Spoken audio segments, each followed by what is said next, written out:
നേമത്ത് ബി.ജെ.പിയുടെ ഒരു വൻ നീക്കം ഉണ്ടാകുമെന്ന് ബി.ജെ.പിയുടെ സംസ്ഥാന അധ്യക്ഷനായ രാജീവ് ചന്ദ്രശേഖർ തന്നെ ഈ ഒരു അവസരത്തിൽ പറഞ്ഞിരിക്കുകയാണ്. അതായത് അദ്ദേഹം തന്നെ അവിടെ മത്സരരംഗത്തേക്ക് എത്തുമെന്ന്. അപ്പോൾ ആ ഒരു നീക്കത്തെ എങ്ങനെയാണ് നോക്കിക്കാണുന്നത്? ബി.ജെ.പിന്റെ അക്കൗണ്ടിൽ ഉണ്ടായിരുന്ന സ്ഥലമാണ് ഈ നിയമം. ഒ രാജഗോപാൽ എന്ന് പറയുന്ന ബി.ജെ.പിന്റെ മുതിർന്ന നേതാവായിട്ടുള്ള എല്ലാവരും ബഹുമാനത്തോടെ കാണുന്ന, രാഷ്ട്രീയ ഭേദമന്യേ ബഹുമാനത്തോടെ കാണുന്ന സംഘത്തിന്റെ പഴയ പ്രചാരകനായിട്ടുള്ള ഈ ഒ രാജഗോപാൽ എന്ന് പറയുന്ന മുൻ റെയിൽവേ സഹമന്ത്രി കൂടിയായിട്ടുള്ള ഒ രാജഗോപാൽ.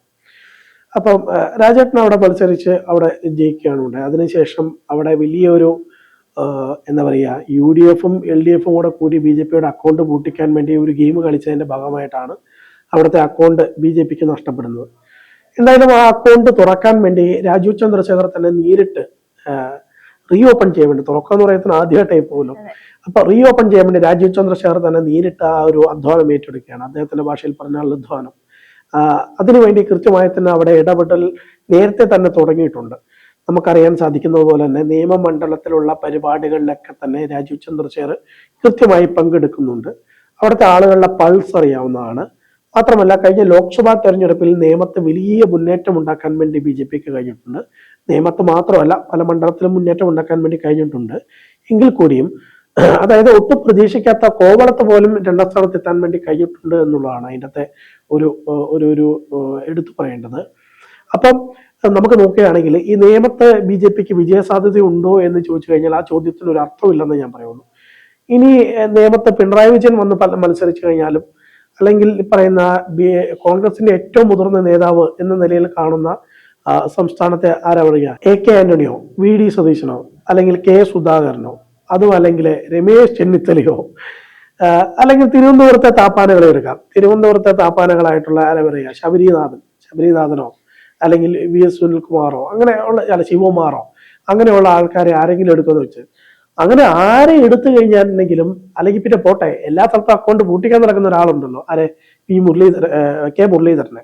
ഇനിയിപ്പം K മുരളീധരനോ ഉൾപ്പെടെയുള്ള ആര് മത്സരിച്ചു കഴിഞ്ഞാലുണ്ടെങ്കിലും അവിടെ രാജീവ് ചന്ദ്രശേഖറിന് ഒരു എതിരാളി അല്ല എന്നാണ് ഞാൻ മനസ്സിലാക്കുന്നത്.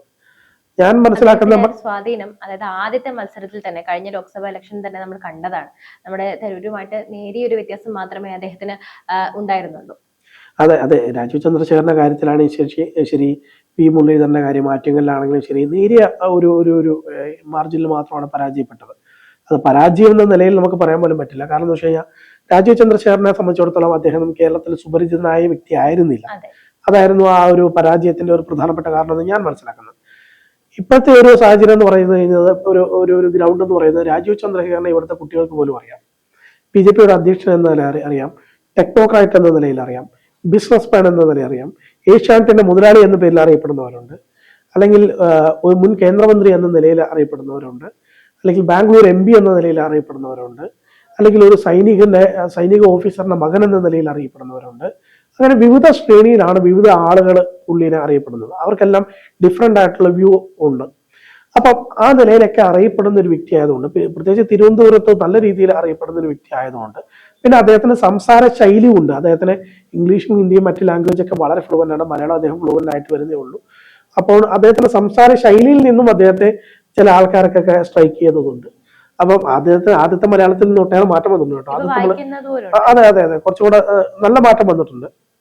ശശി തരൂരൊക്കെ ആദ്യം വരുന്ന ഘട്ടത്തിലുണ്ടായിരുന്ന അവസ്ഥ എന്തായിരുന്നു അത് നമുക്ക് അറിയുന്നതാണല്ലോ.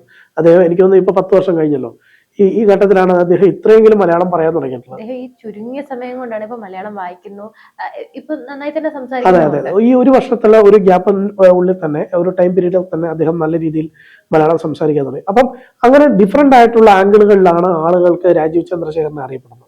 അതിനോടൊപ്പം തന്നെ ഈ രാജീവ് ചന്ദ്രശേഖർ എന്ന് പറയുന്ന വ്യക്തിയുടെ ഒരു ഓറയും, അദ്ദേഹത്തിന്റെ ഒരു വ്യക്തി പ്രഭാവവും, അദ്ദേഹത്തിന്റെ ഈ പറയുന്ന ടെക്നോക്രാറ്റ് എന്ന നിലയിലും, അല്ലെങ്കിൽ മെക്കാനിസ്റ്റ് എന്ന നിലയിലും, ഇതൊക്കെ ഓക്കെ, അതിനൊക്കെ പ്ലസ് ആയിട്ട് നിയമം എന്ന് പറയുന്ന നിയോജക മണ്ഡലത്തിലെ ബി.ജെ.പിക്ക് നല്ല സംഘടനാ സംവിധാനമുണ്ട്. നല്ല സംഘടനാ സംവിധാനം എന്ന് പറഞ്ഞു കഴിഞ്ഞാൽ സംസ്ഥാനത്തെ മറ്റ് ഏത് നിയോജക മണ്ഡലത്തിനെക്കാളും വേണമെങ്കിൽ ഉറപ്പിച്ചു തന്നെ പറയാം, നിയോജക മണ്ഡലത്തെക്കാളും സംഘടനാ സംവിധാനമുള്ള ഒരു സ്ഥലമാണ് നിയമം എന്ന് പറയുന്നത്. നിയമത്ത് ഈ ബൂത്ത് കമ്മിറ്റികൾ മുതൽ അതിന്റെ തൊട്ടുമുള്ള പഞ്ചായത്ത് കമ്മിറ്റികളായിക്കോട്ടെ, അല്ലെങ്കിൽ ഇപ്പോഴത്തെ സംഘടനയുടെ വിഭജനം വന്നതിന് ശേഷം ഈ നിയോജക മണ്ഡല കമ്മിറ്റീനെ നമ്മൾ രണ്ടായിട്ട് തിരിച്ചിട്ടുണ്ട്. അപ്പം അങ്ങനെയുള്ള സംവിധാനമായിക്കോട്ടെ, അല്ലെങ്കിൽ അവിടെയുള്ള ജില്ലാ ചുമതലയുള്ളവർ, സ്റ്റേറ്റ് ചുമതലയുള്ളവരായിക്കോട്ടെ, ഇതെല്ലാം വളരെ എണ്ണയിട്ട യന്ത്രം പോലെ വളരെ സക്രിയമായി പെരുമാറുന്ന അല്ലെങ്കിൽ അത്തരത്തിലുള്ള പ്രവർത്തിക്കുന്ന സംവിധാനങ്ങളായി മാറിയിട്ടുണ്ട്. നേരത്തെയൊക്കെ ബൂത്ത് കമ്മിറ്റികൾ എന്നൊക്കെ പറയുന്ന അത്രയും സക്രിയമായിട്ടല്ലായിരുന്നു.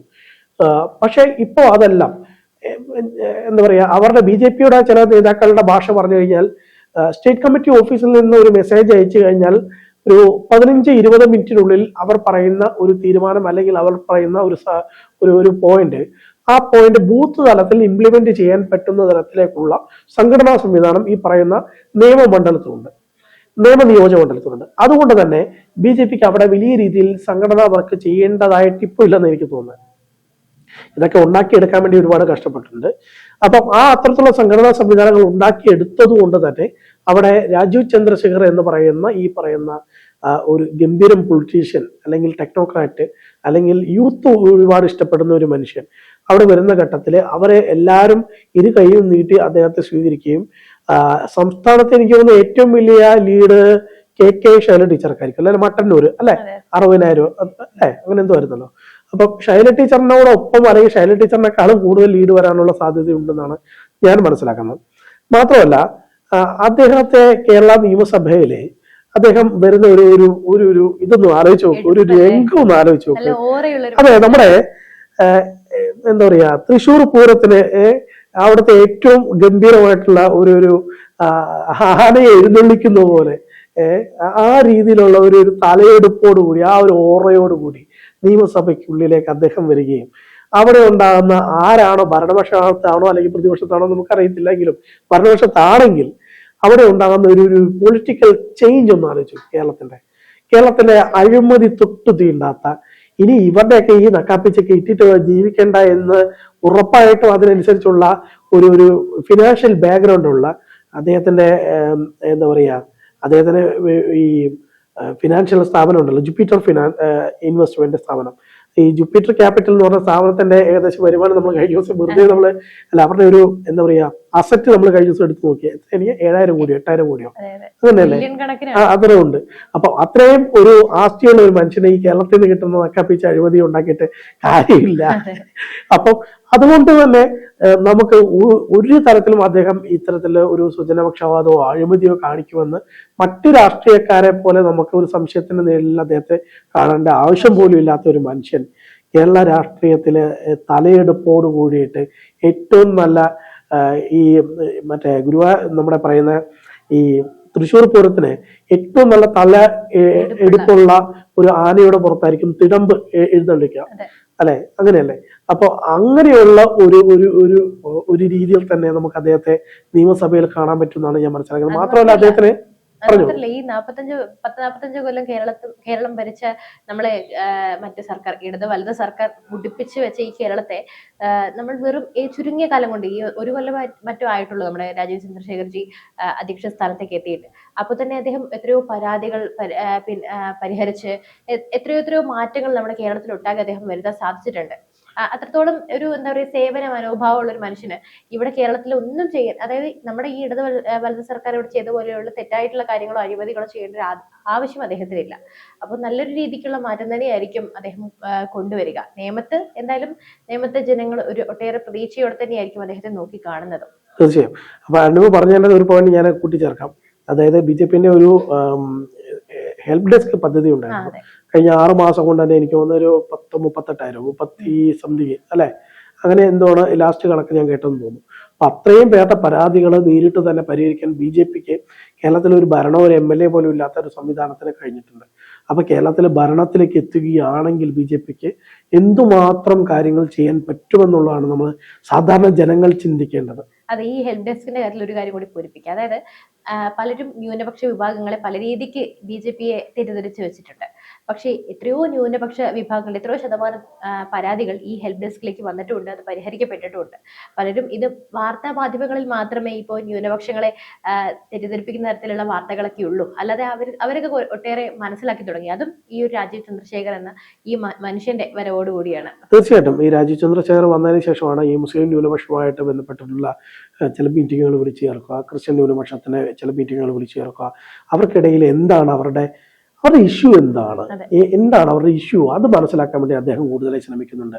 ആ ഇഷ്യൂ മനസ്സിലാക്കി അവരുമായി ഇടപെട്ട് നിങ്ങളെ ആരൊക്കെയോ തെറ്റിദ്ധരിപ്പിച്ച് വെച്ചിരിക്കുകയാണ്, ആ യഥാർത്ഥത്തിൽ അതല്ല പ്രശ്നം എന്ന് പറയാൻ പറ്റുന്ന തരത്തിലുള്ള ഒരു സംവിധാനം നമ്മുടെ അബ്ദുൾ സലാം സാറ്, നമ്മുടെ കാലിക്കറ്റ് യൂണിവേഴ്സിറ്റി മുൻ VC ആയിട്ടുള്ള അബ്ദുൾ സലാം സാറ്, പിന്നെ AP അബ്ദുള്ള കുട്ടി, അങ്ങനെയുള്ള ഒരു വലിയ വിദ്യാഭ്യാസ വിചക്ഷണം അല്ലെങ്കിൽ ഇവരൊക്കെ ആയിട്ടുള്ള ആളുകളുടെ നേതൃത്വത്തിൽ വലിയൊരു സംവിധാനം തന്നെ ഈ പറയുന്ന മുസ്ലിം കമ്മ്യൂണിറ്റിയുടെ വീടുകളിൽ കയറി ഇറങ്ങി അവരുമായി സംസാരിക്കുന്ന തലത്തിലേക്കൊക്കെ ചിന്തിച്ചു തുടങ്ങിയത് രാജീവ് ചന്ദ്രശേഖർ വന്നതിന് ശേഷമാണ്. അതുകൊണ്ട് എന്തായാലും നിയമത്തെ മാത്രമല്ല കേരളത്തിലെ കഴിഞ്ഞ തവണ എനിക്ക് തോന്നുന്ന ലോക്സഭാ തെരഞ്ഞെടുപ്പിന്റെ പശ്ചാത്തലത്തിൽ പറയുകയാണെങ്കിൽ 11 നിയോജകമണ്ഡലങ്ങളിൽ 1ാം സ്ഥാനത്തും 9 സ്ഥലത്ത് 2ാം സ്ഥാനത്തും, അല്ല 9 സ്ഥലത്ത് 1ാം സ്ഥാനത്തും 11 സ്ഥലത്ത് 2ാം സ്ഥാനത്തും, അങ്ങനെയാണെങ്കിൽ ആ അത്രയും സ്ഥലങ്ങളിൽ തന്നെ വലിയൊരു മുന്നേറ്റം ഉണ്ടാക്കാൻ വേണ്ടിയിട്ട് സാധിക്കുന്നു എന്നാണ് എനിക്ക് തോന്നുന്നത്.